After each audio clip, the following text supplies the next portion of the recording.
Hello everyone, welcome to my mini blog. তো দেখো আমি সুন্দর দেখে একটা কুর্তি পরে নিয়েছি আর একটু সাজুগুজু করে নিয়েছি, কারণ যাবো একটু গয়নার দোকানে। তো সে মতো দেখো আমি আর আমার বর বেরিয়েও পড়েছি। সামনে আমাদের অ্যানিভার্সারি, সেই উপলক্ষে একটা গয়নার কিনবো। অনেকদিন ধরে ভেবে রেখেছিলাম একটা গয়নার কথা, তো সেটা কিনতেই যাচ্ছি। বিয়ের 1 বছর পূর্ণ হতে মাত্র আর একটা দিন বাকি।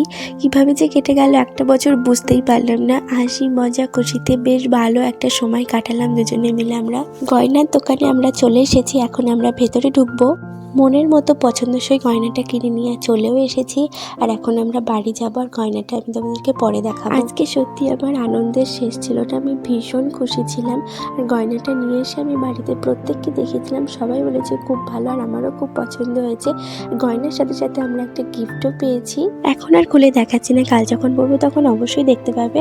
বাড়িতে কালকে ছোট্ট করে একটু খাওয়া দাওয়ার আয়োজন করা হয়েছে, যার জন্য কিছুটা কাজ এগিয়ে রেখেছি রাত্রেই। তো ভিডিওটা ভালো লাগলে লাইক করে দিও আর সাবস্ক্রাইব